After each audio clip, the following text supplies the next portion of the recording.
bien, vamos seguir. Bruno Pavão, Luísa Correia Castilho e David Bloom-Loyal, the influence of the repertoire on the students' progress of the viola.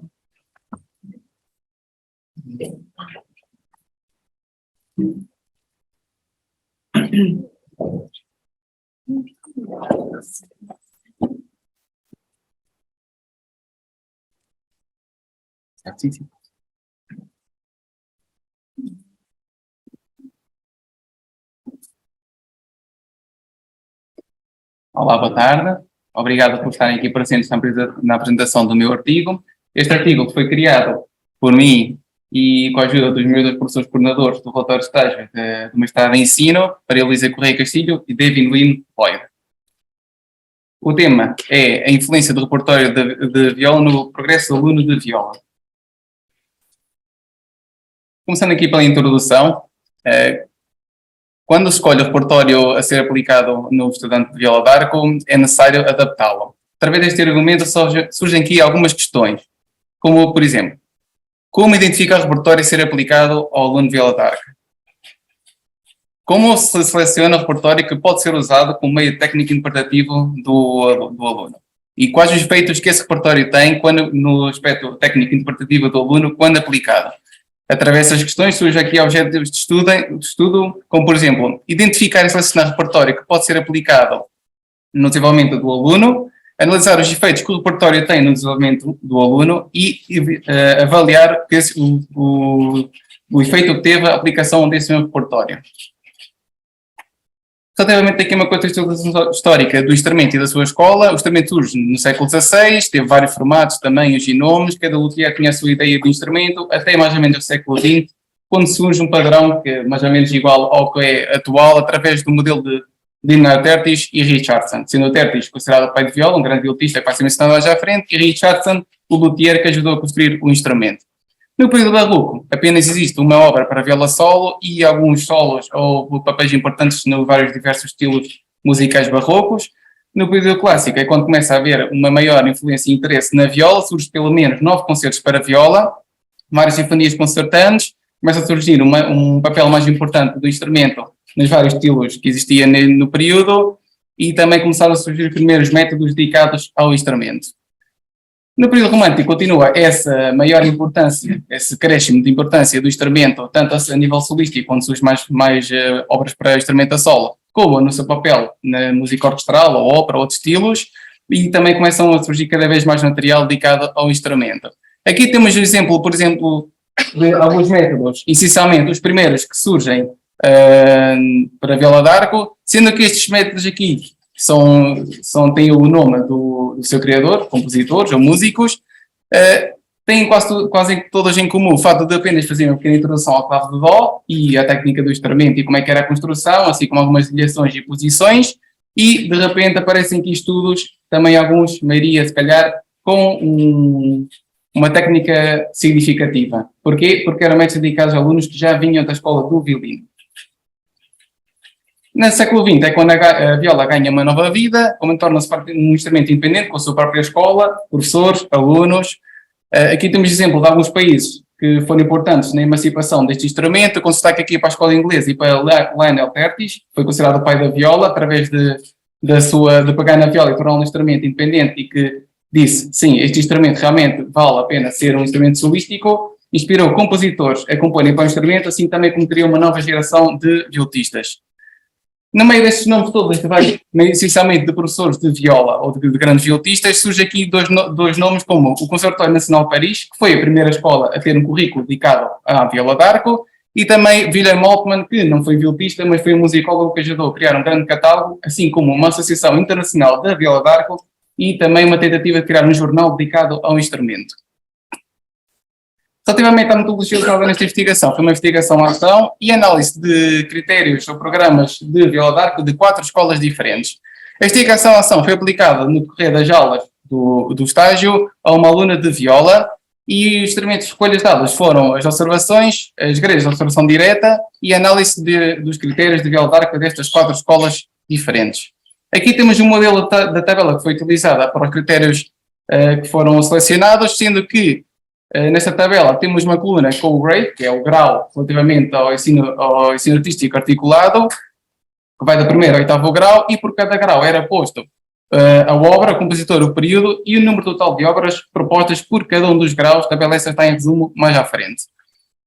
Aqui, relativamente a esta grelha, temos aqui o modelo usado na observação direta, temos informação geral da aula observada mais em cima, sendo que na coluna da esquerda temos uma coluna com os critérios que foram selecionados, dividida em 3 vertentes principais: a mão esquerda, a B, a mão direita, e a C, a expressão musical. Na linha que temos os números de 1 a 5, sendo que 5 é a classificação máxima que podia cada um dos critérios ser avaliado conforme o programa selecionado, aplicado, perdão. Aqui temos uma tabela que vai nos ajudar a resumir a influência que o repertório teve quando aplicado na aluna, está preenchida mais à frente, sendo que aqui coloca-se o nível inicial e o nível final de cada um dos critérios, do total das observações, com uma coluna onde temos essa diferença e o respectivo grau de influência. Relativamente aqui à análise dos resultados obtidos, no lado esquerdo temos então o resumo do número de obras propostas em cada uma das escolas, são 4 escolas, aqui mencionadas de A, B, C e D. Temos aqui o primeiro grau, onde é sugerida uma obra para viola d'arco, e no final o total de obras, sendo que está também aqui identificado o total de obras por cada grau proposto nestas escolas.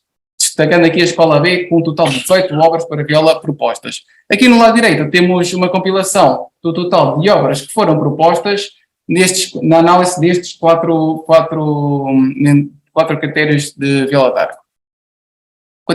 Continuando aqui a análise dos resultados, relativamente à observação direta e da aplicação do repertório, a aluna em questão estava no 10º ano do ensino regular e do 6º grau do ensino artístico especializado. O repertório aplicado no segundo período foi o segundo andamento do concerto em dó menor ao estilo Christian Bach, de Henri Casadezos, e no terceiro período foi o capricho número 1 de Campagnoli e o primeiro andamento do concerto em si menor ao estilo Handel, de Henri Casadezos.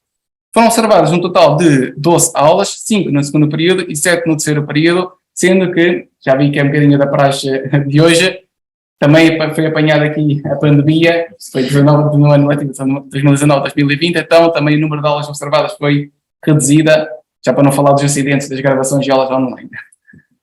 Aqui temos os gráficos que nos ajudam a resumir, portanto, cada uma das vertentes principais, a mão esquerda, a mão direita e a expressão musical, sendo que temos as cores, os vários critérios por cada um deles. Podemos observar aqui, e ao longo das 2 aulas estão lá identificadas, e também o número de períodos, o segundo período e o terceiro período. Podemos ver aqui, no geral, uma acréscimo em quase todos os valores, desde o início do período até o final do período, assim como desde o início do ano até o final das observações, sendo que temos uma estabilização no nível 4 e 5 aqui na mão esquerda e na mão direita, e a expressão musical ali com uma estabilização no nível 3 e no nível 4. Aqui temos a tal tabela que nos ajuda a sintetizar os resultados obtidos. Nessa tabela temos o total das 12 aulas observadas e a classificação obtida em cada um dos critérios. Foram adicionadas aqui 2 colunas no final, que é o total de 1 a 60, sendo 60 a classificação máxima possível a obter com a soma dos resultados, e a média de 1 a 5. Esta média ajuda-nos a chegar a este gráfico. Este gráfico ajuda-nos a entender que, no geral, a categoria B, referente à mão direita, foi a que teve uma maior influência do repertório aplicado, e a expressão musical foi a que teve a menor influência do repertório aplicado, com a média de 3.3. Aqui temos, então, o grau de influência que teve a aplicação do repertório em cada um dos critérios, sendo que podemos começar aqui pela tabela do lado direito, onde temos ali na coluna de influência várias classificações. É preciso explicar que, se for uma classificação de 1 negativo, ou seja, de uma diferença de menos 1 entre a primeira aula observada e a última aula observada, é uma influência negativa. Se for 0, é uma influência nula. Se for mais 1 entre a primeira aula e a última aula observada, será uma influência positiva, e muito positiva, mais 2 ou superior. Esta tabela permite-nos criar um gráfico que nos ajuda a sintetizar os resultados obtidos, sendo que, no total dos critérios observados, tivemos 8 positivos, tivemos 2 que tiveram uma influência muito positiva, tivemos 1 que teve uma influência negativa e 3 que não tiveram qualquer influência, pois tiveram, entre a primeira aula e a última aula observada, uma classificação de 0. Concluindo aqui o artigo, como identificar e selecionar o repertório a ser aplicado, podemos perceber um bocadinho, aqui não foi tanto abordado, mas posso perceber que ainda está muito ligado à escola do violino. A maioria dos métodos não são aplicáveis, apenas obras originalmente escritas para viola d'arco são as mais propostas e aplicáveis. A maioria pode ser aplicada, como podemos observar, através do quarto ou do quinto grau do ensino artístico especializado. Não há nenhum padrão de qual ou quando deve ser aplicada, ficando ao critério de escolha do professor e das necessidades do aluno de viola. Relativamente aos efeitos que a aplicação teve deste repertório na aluna, nesta investigação, a questão interpretativa. Sim. Ok. Desculpa.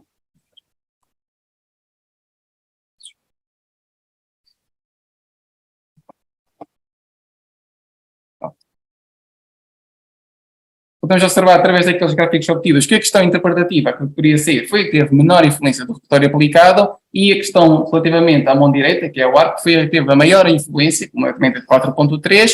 Podemos observar que a maioria dos critérios, 71%, teve uma influência positiva ou muito positiva, um critério teve uma influência negativa e 3 critérios não tiveram qualquer tipo de influência.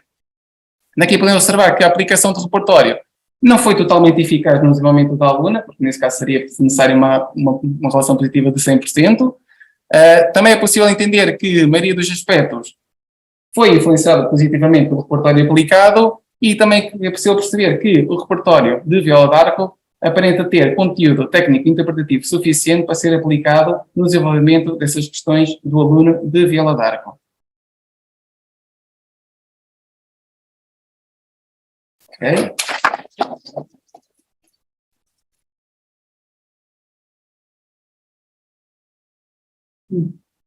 Temos alguma questão, comentário? Sim. E era dúvida qual era o critério que foi afetado negativamente. Peço desculpa, o critério afetado negativamente foi o A.2. Eu já vou mostrar aqui, posso? É possível? Sim. Peço desculpa, eu não abordei tanto a tabela, que é por uma questão de tempo. Sim, foi o A.1, a postura dos dedos. Foi o que teve uma influência, o único teve uma influência negativa. Tendo menos um. E isso é que se pode ter.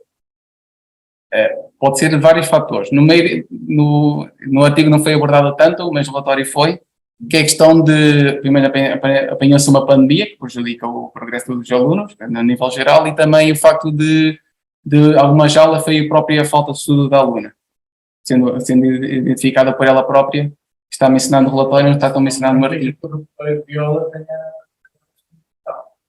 Diga? Não sei. A escolha do repertório específico de viola, então, afetou realmente a parte digital ou foi a pandemia? A parte digital? De dedilhação. Não é possível obter uma informação correta de qual o que afetou, apenas que foi realmente afetada, pois teve um regresso entre a primeira observada e a última observada, sendo que, sim, mas os casos mais prováveis foi mesmo a questão da pandémica, de ter estado em casa e ter havido um regresso. Aliás, quase todos os critérios, podemos observar aqui nos gráficos, quase todos os critérios entre o segundo período e o terceiro período, temos ali a divisão, tiveram o regresso. Principalmente porque tivemos, se não me engano, praticamente um mês sem aulas, não é? Tivemos praticamente um mês sem aulas e isso não ajudou em nada. Tens de alterar o título da tua apresentação para a influência do repertório e do Covid. Também. E ficamos com tudo perfeito e tudo encaixado. Eu acho que era engraçado, realmente, já fico aqui a colegas meus, que realmente havia investigações de o quanto o Covid afetou os alunos. E afetou, sim. E é incontornável. Acabamos por perceber que estamos sempre a tocar o mesmo ponto, não é? Ok. Sim. Mas gostei. Quando fala de ponto negativo da posição dos dedos, é na posição dos dedos do braço, certo? É a posição dos dedos da mão esquerda. Da mão esquerda, Sim. ou seja, do braço. Sim. Bom. O que eu quero dizer com isto é que não pode haver qualquer tipo de influência, porque eu já toquei guitarra, não é?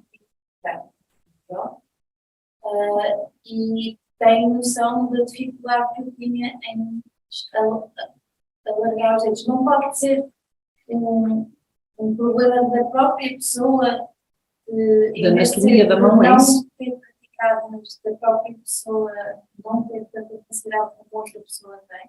Não, neste caso, não. Se fosse esse o caso, eu teria sido mencionado, mas esta pessoa não tinha dificuldades nessa questão, simplesmente foi mesmo provavelmente a pandemia e também a própria admissão que a própria aluna admitiu, quando questionar na aula, foi mesmo uma falta de estudo, claro. Também estávamos em casa e também, como não me foi mencionado aqui no artigo e na apresentação por falta de tempo também, mas claro, também a questão das aulas online, aulas de instrumento também não foi lá muito eficaz, o que também afetou esta investigação, que também lá está mencionada no meu relatório de estágio, que afetou o fato de as aulas serem online, sendo que presencial se calhar tinha sido uma avaliação muito mais eficaz. Portanto, a nível de ter instrumentos, porque se calhar há aulas que não têm instrumentos. Pois, por acaso aconteceu o caso de ter uma aluna que mudou para Vila d'Arco e mudou quando? No terceiro período, que é quando estávamos em casa, então foi... Mais complicado. Exato. Sí. Yo, como antropólogo, quería hacer un comentario general sobre la discusión esta, las estadísticas y lo delicado, ¿no? Yo estudié economía también, les decían, para entender los gráficos de la oferta y la demanda, era la cláusula ceteris paribus, que dice todo el resto, cuando todas esas variables restantes se mantienen constantes. Entonces puedes medir o efecto que tiene una variable no comportamiento de outra. Esta situación de todas las restantes estables no pasa ni con COVID ni sin COVID. Existen montes de variables que al final con aplicaciones sofisticadas como SPSS pueden ser reducidas, pueden ser ver exactamente si una variable tiene o no tiene relevancia no comportamiento de otros. Mas no diseño do cuestionario, no diseño das variables, é onde nós podemos acertar ou deixarnos esas variables fora que depois poden estar aí tendo uma influencia e que nós não podemos ter em conta. Então, em geral, nas ciências sociais já sabemos que todo ocorre nesse sentido de cada vez son más importantes las metodologías estadísticas, cuantitativas, la sofisticación de los algoritmos, de las matrices, del psi cuadrado, de SPS. Yo también abogo por la investigación cualitativa, pelo análisis muy detallado del discurso, de la observación participante, Sim. Temos que ter muito cuidado. Deviam estar muito bem compensadas uma e outra. Ou seja, passamos realmente nas humanidades de uma coisa que é altamente sempre qualitativa, agora para um extremo um pouco oposto passamos para a parte quantitativa, mas aqui realmente os 12 minutos são um bocadinho castradores, os 12 minutos que tenemos que elegir muy bien. No estamos a falar de este concreto, estamos a falar en general. Das revistas de impacto, os jornais de impacto, que no tienen ahí coiso, ¿no? Los gráficos y los análisis estadísticos parece que no da. Pero lo entiendo. En mi artículo, en esta presentación, el tiempo no es muy bueno, pero en el artículo publicado, yo publico. Escribo. Perdón.